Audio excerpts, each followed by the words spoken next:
It's officially winning time in the NFL. In today's wildcard matchup, victory is the only option for these two teams. It's the Jaguars going up against the Browns. With that, let's get up to Cleveland. We're standing by our Brandon Guyton and Charles Davis. We're just a stone's throw away from the Rock and Roll Hall of Fame as we get set for football at First Energy Stadium in Cleveland, Ohio. Today we continue on in Wild Card Weekend with a great AFC matchup between the Jacksonville Jaguars and the Cleveland Browns. They'll come out in the pistol. On first down, it's Palmer. And incomplete to open things up. So there you go, holding by the offense, and that'll push him back. Changes everything now as you try and figure out what your playbook has for you. Longer yardage situations, tougher to execute and pick up first downs.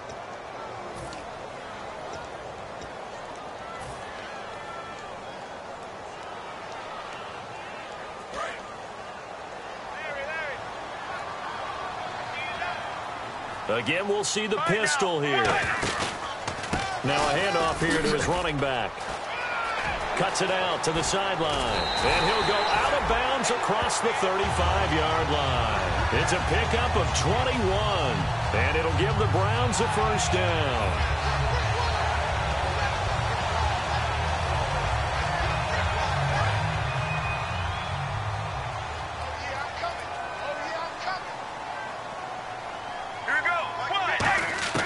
Now Palmer on first down. And he's got his big tight end over the middle, complete. It's a gain of 21 that time. And that'll be good for a Cleveland first. Well, coaches always talk about finding balance on offense. I don't think you get much more balance than this. Big-time run, big-time pass. A 1-2 combination. Looked pretty good. How about that? Let's see if they can continue to take that kind of a punch, though. And he'll lose yardage here. Back at the 47. It's a loss of 4 there, bringing up second down. The way he roared up and made that play, that tells me that he spent a lot of time in the film room analyzing what this offense does, and he saw something that convinced him he didn't have to worry about the pass. He could just go right now and make a play. I think if you're the offensive team, you better file that away a little bit. Maybe think about some play action down the road. You might catch him deep. On second down, Palmer. It's a short one here, complete to his tight end. 6 yards is the pickup, and that'll lead to a third down. And there's another completion to the tight end. And let's face it, it is hard to overthrow a 6'6" target. It is indeed. Quarterbacks like their speed guys. They like that huge 6'6" target that they've got in him. They really do, and it reminds me of what one great tight end told me once. He told his quarterback, just make sure you throw it up there. You know, kind of like put up on the top shelf where the kids can't get it. Gets it to Gordon.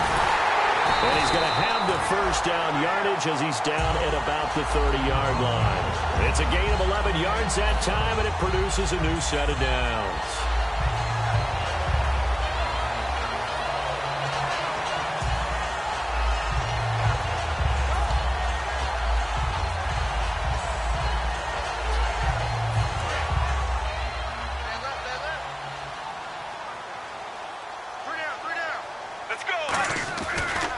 And he'll give it here to his running back.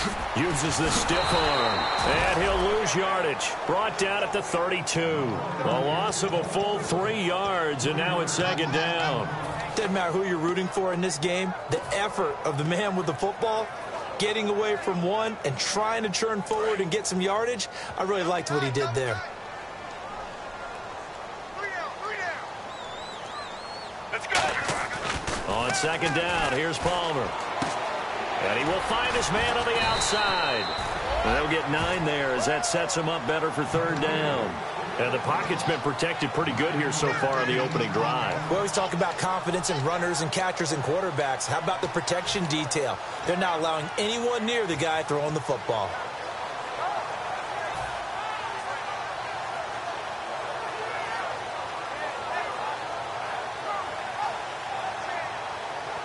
It's been a 7-play opening drive, and this is third and short.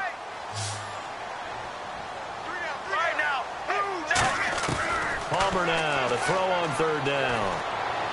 And he'll go out of bounds in the red zone just inside the 20. And 5 yards on the play there as the drive will continue. And Brandon, from our time in college football, where receivers weren't running the traditional NFL route tree, one thing they did learn, find open areas, find soft spots, and set up and catch the ball. And I think we just saw that there. Yeah, we saw that indeed, picking up. And he lost the football. And a big turnover there as his guys will get the football back. And without a doubt, not the way they pictured that opening drive unfolded. No, they were making progress. They weren't exactly in high gear, but they were making a few yards along the way. And now that they've coughed it up, you got to go back to the sidelines and regroup a little bit.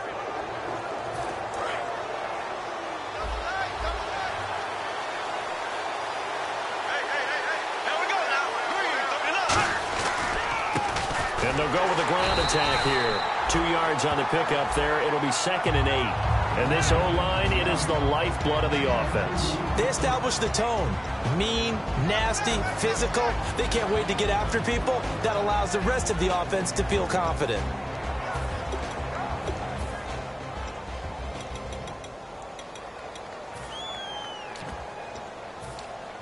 Counting down toward the midway point in quarter one.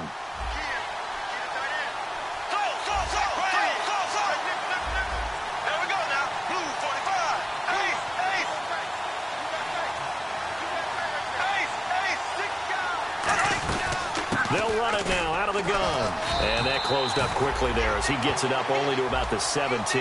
Another 2-yard gain there, but they'll need to do better this time. It's 3rd and 6. And here's the starting crew defensively for Cleveland. Whenever we talk about Zach Brown, the first thing that comes to mind is speed. He can absolutely fly at the linebacker position.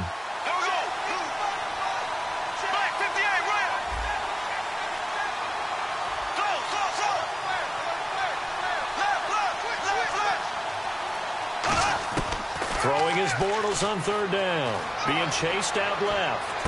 And able to find Conley. Give him 30 yards there. There will always be a place for methodically marching the ball downfield. But when you can pick it up in big chunks and strike like that, have explosive plays, that's often the difference in winning and losing. Those types of plays that can knock a defense off balance, that'll drive a team towards a victory. So after that big gain, let's see what else the offense has up its sleeve.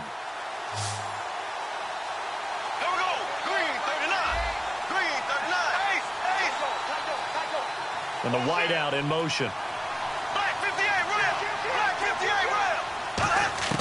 Bortles now on 1st down.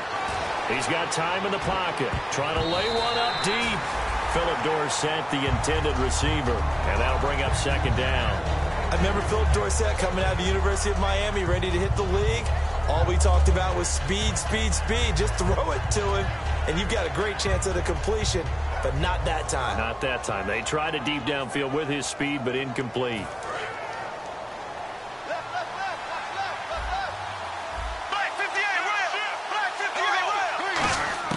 Bortles will try again on 2nd down. Throwing for his running back, and he's got him complete. It's a 9-yard pickup on the play, and that'll make it 3rd and 1. And that's one of his advantages of a passer, is now with his height, setting back there in the pocket, firing it over the middle, he can really see everything clearly. It is, and I know that other quarterbacks get it done different ways, all right? You don't have to be his height to make a great play. But what he does is he takes away having to make those slide steps in the pocket to find angles to throw the ball through. He just throws right over the top of it because he can see everything, and sometimes that saves time and gets the ball to a receiver quicker. Coach hinted to us that we may see some old power football here in this game. We got a taste of it on that 1st down run. I love how he hinted it to us, and then when we were watching practice, we were watching what they call inside drill with the offensive and defensive line, and they kept putting more defenders on the other side and saying, block that. I don't care how many guys are in there. I want to run the football this week. And, boy, it has paid off for them in this game.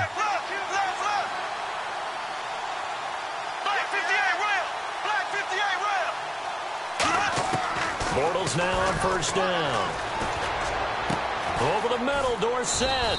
And he's taken down, but not before reaching the 10-yard line. So the defense blitzed. A nice job picking that up, completing the pass. And how in sync was the quarterback in his center on that play? They saw the blitz, made the appropriate calls, got the line engaged because now they know there are going to be extra guys coming at the quarterback, so they got their assignments down pat and kept them away from him, and he's able to step up in the pocket and fire one now for a really good strike. Now they'll run it on the toss. And he'll take this from the 9 down to about the 7.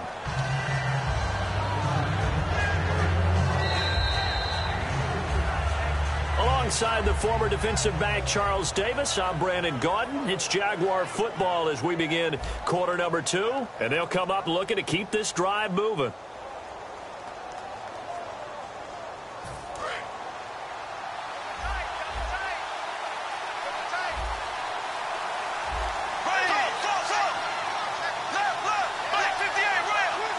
And now it's 2nd and goal. They'll give it to him right up the gut. And now they're going to get him down right at the line of scrimmage. No gain on the play there, and they're going to need to come up with something better here on 3rd and goal.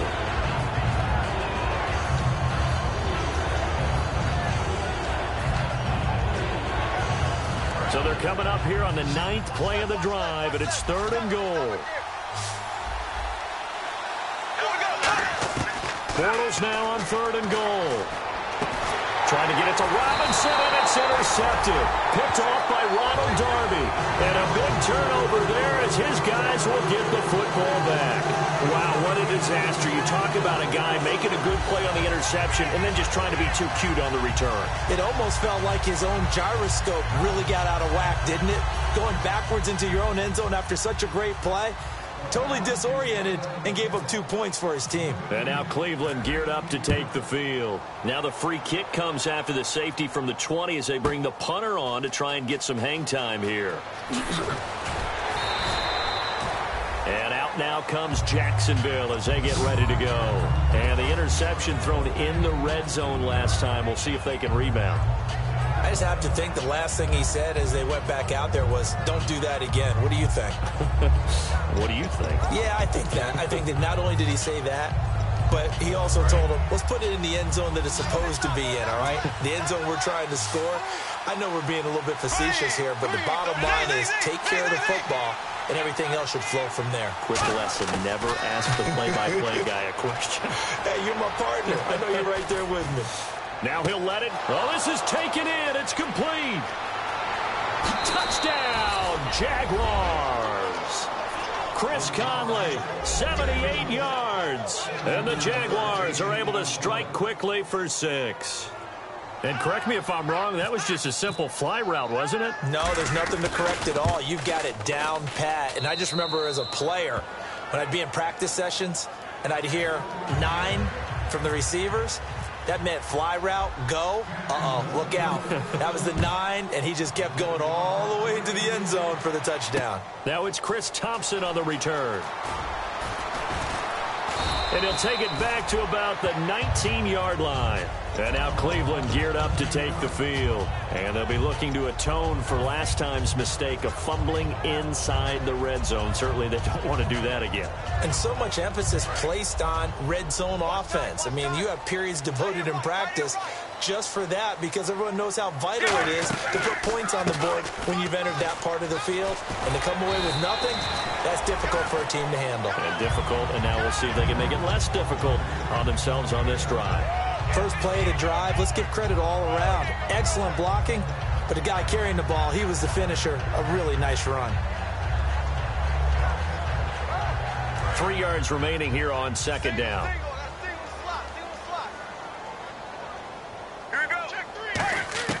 On 2nd down, Palmer. Nowhere to escape, and he goes down. Dante Fowler in there to get him for sack number 9 now on the year.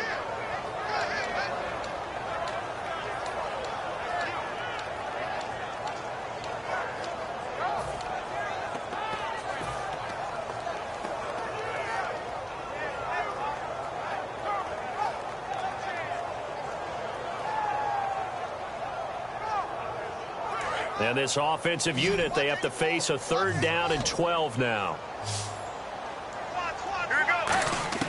On 3rd down, Palmer.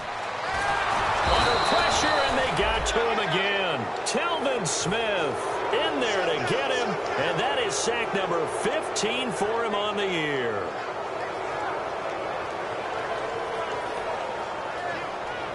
Here's Britton Colquitt now. And no room for error here as his first punt comes from deep in his own end zone. And he'll get this away into the icy winter air. Fielded just inside the 30.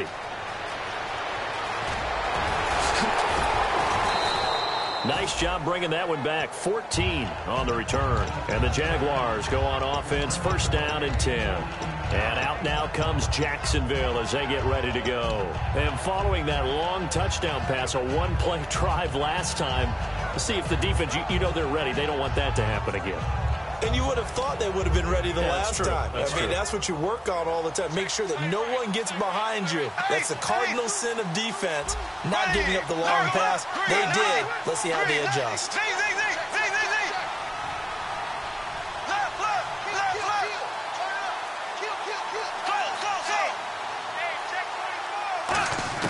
Throwing on first down is Bortles. And he's got his man on the out route.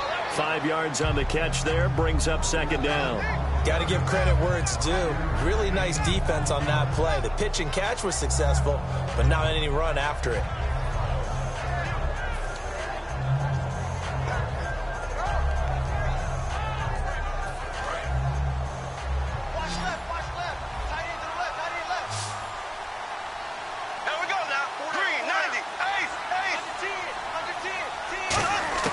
On second down, here's Bortles. And the hook up here to Allen Robinson. And he'll get it down here to the 43. It's a 10-yard pickup, and it moves the chains.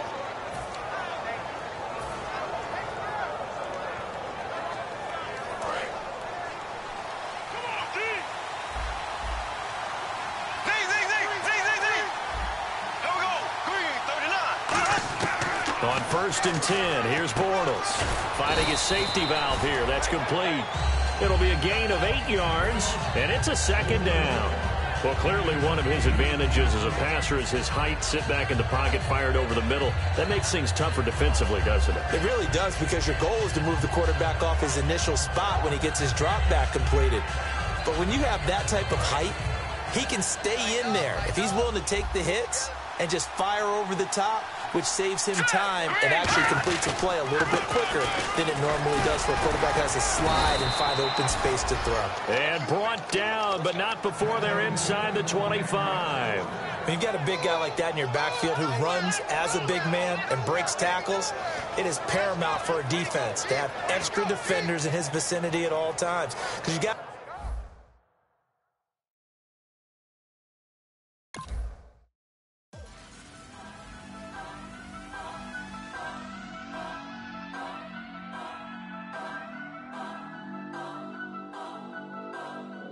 Turn up. I'm breaking in. I'm at the pearly gates, but they won't let it in. I told the devil, I said, I ain't trying to sin, yeah. No, I ain't trying to sin, yeah. Pray to the Lord, Daddy, let me in.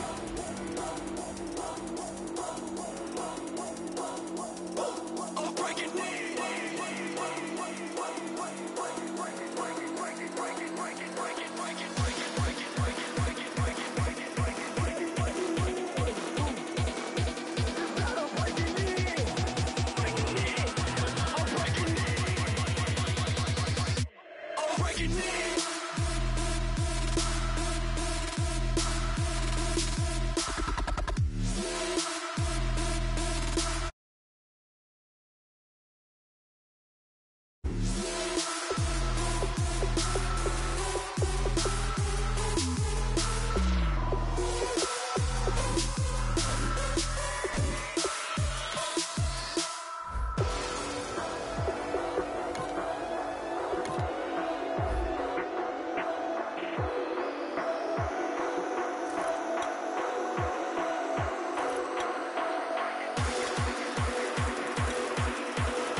sin, yeah. Nah, I ain't trying to sin, yeah. Pray to the Lord, Daddy, let me in. Daddy, let me in. If not, I'm breaking in. I'm breaking in. I'm breaking in.